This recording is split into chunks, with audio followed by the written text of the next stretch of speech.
Dick Grayson is back in action, and he is ready to dish out some truth and justice against the guy who shot him in the head, KGBeast.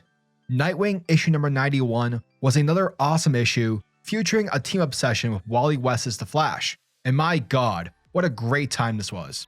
Though the story doesn't add anything major to the main story with regards to villains such as Blockbuster or Heartless, rather what the comic manages to do is build more weight and emphasis to Nightwing, to his character, and how much he means to everyone, including Wally West. And we see that played out masterfully when Wally beats the crap out of KGBeast, a character who nearly took our favorite boy wonder from the realm of the living. This comic was beautiful, however I can only imagine the sadness that has to come when Blockbuster eventually gets his payback on Dick Grayson, because no doubt Tom Taylor is building towards that inevitable comeback, which will provide us with some tears streaming down our cheeks. Obviously it has me dreading, but at the same time, that's how you build suspense and tease this rising darkness that's making its way to threaten our characters. So yeah, great stuff. When it comes to the book's art, Borges' work is fantastic. And though it's never quite equal to that of Redondo's, it's never felt that way when you're reading the comic. Typically when a series gets a new artist for a couple of issues or so, the art is extremely annoying because it looks so different than before. Yet this issue doesn't have that problem. Borges' art is able to relate his art style to similar to Redondo's in a very perfect way, and it feels cohesive. Plus Borges, similar to Redondo, comes up with awesome imagery for the panels, such as the cases when Wally is using his speed powers to repeatedly beat the shit out of KGBeast. And when you have someone like Adriana Lucas coloring those depictions, it's absolutely beautiful, and it manages to provide this superhero sensation that's really fun, and you as the reader can feel that and, feel pretty good about it. Overall, Nightwing issue number 91 was a fantastic conclusion to this Nightwing Flashover crossover. It brings a cathartic moment of payback to KGBeast, and it's simply another love letter to the character of Nightwing, helmed brilliantly by Tom Taylor, DC's current golden boy. Nightwing issue number 91 gets a sexy 9 out of 10.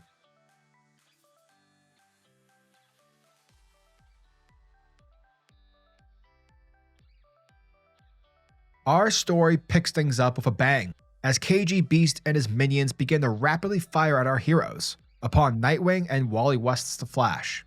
Now during this action-packed sequence, Nightwing is having some thoughts about KGBeast, because in case you guys didn't know, back in the day, during Tom King's Batman, KGBeast shot Dick Grayson right in the head. Thus, this action led to a near-death experience for everyone's favorite character, and both heroes within the DC universe and the company's readership basically rioted. So yeah, there's a lot of people who don't particularly care for KGBeast, and neither does Wally West. And we witnessed this via amazing action as Wally West begins to beat the living crap out of the villain, done through fantastic art and imagery, along with the use of the Speed Force. Because for Wally, Nightwing is his best friend, and back then, Wally mentally wasn't doing too well. Like he didn't have his family, and he was going through some weird shit with the Speed Force and DC Rebirth, infamously the Heroes in Crisis arc. Yet he always had Dick Grayson at his back, and so the fact that KGBeast nearly took that away from Wally, it makes him very, very angry. Oh, and if you want to look at this from a meta point of view, Wally is the stand-in for the readers, who hated the fact that DC editorial forced Tom King to boom headshot the boy wonder. And so yeah, we're getting some closure on that front, folks. Now, after both Dick and Wally kicked the crap out of KGBeast and his men, along with disarming a bomb at the Gotham library, Nightwing takes KGBeast's cell phone and gives it to Wally so that Oracle can hack it and find out as to who it was that hired the villain. Later on, after turning Anatoly over to the GCPD, we pick up at Wally's home, where Oracle is giving the rundown to our heroes, and she reveals that whoever KGBeast was messaging, it's like the person doesn't exist, almost like he was texting a wall. But that's when Dick shows off a text message he got from his sister, and apparently according to her, the person who hired KGBeast was someone under the alias known as L'Agente Funabri. Now, this person throughout the underworld is considered a myth, and that makes sense because there's no way that this rumored assassin who's managed to take out every single one of their targets can actually be real. Like, it's too good to be true.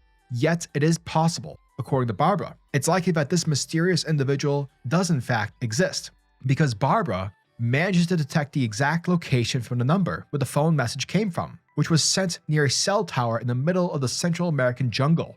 However, according to the phone company's records, this tower shouldn't exist, yet it does, which means that both Flash and Nightwing are heading down to Costa Rica to apprehend la agente Fedabri.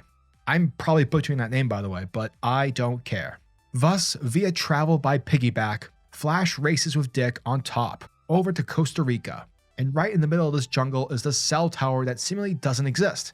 But fuck you, phone company, because it clearly does.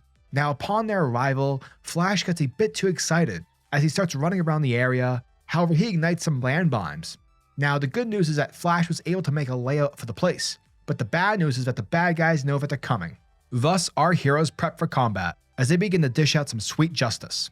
And while Flash is running around like a badass speedster, and Nightwing is fighting off the mercenaries who are all wielding swords, Nightwing, despite being outnumbered and completely outmanned, he is able to defeat his opponents, just moments before La Agente enters the fray. Hey, that rhymes. Now, I would like to mention that this scene reminds me of True Detective Season 1, where you had Matthew McConaughey and Woody Harrelson's characters going after that meth maker dude with the mask. You know, that satanic guy who was freaky looking. Time is a flat circle. Yep, that freak. Well, minus the children trafficking and the satanic worshipping, it sort of has the same vibe here. Now, eventually after Nightwing beats the crap out of the bad guy, and Wally almost having, undergone another near-death experience, the heroes detain the baddies within the compound. But inside the main facility, Dick begins to navigate through the computer's network. Basically all the assassins and the contacts that La Agente was communicating with. Now, Wally's in the mindset of wanting to shut it down. But Dick has an idea. Instead of shutting down the system, Dick decides to activate the network in order to summon the assassins. Now, Wally's like, Dick, that's a bad idea.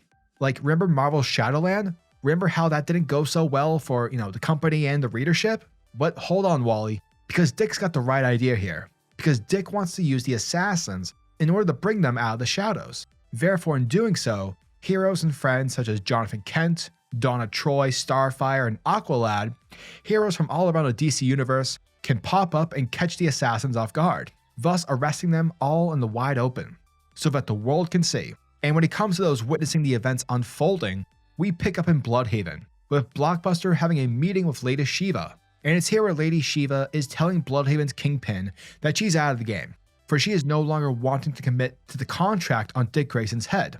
Because with La Agente getting apprehended and the exposure of all the hidden assassins, she doesn't think that the risk is worth it. Therefore, if Blockbuster wants Grayson dead, then he's gonna have to do it himself. And that, folks, was the end of Nightwing, issue number 91. And thank you guys for checking out my video, as it truly means the world to me. And as always, I'm your majestic sayer of words, SuperCliff, and if you guys are new to the channel, then do me a solid by smashing that like and subscribe button. And also hit the notification bell so that you'll never miss out on an upload, and so that you'll always be kept up to date with your favorite top tier comics happening in the comic book world. Now tell me, what are your thoughts and opinions on this issue? Are you guys excited for issue number 92? Let me know down in the comment section below. And until the next video, peace. Time is a flat circle.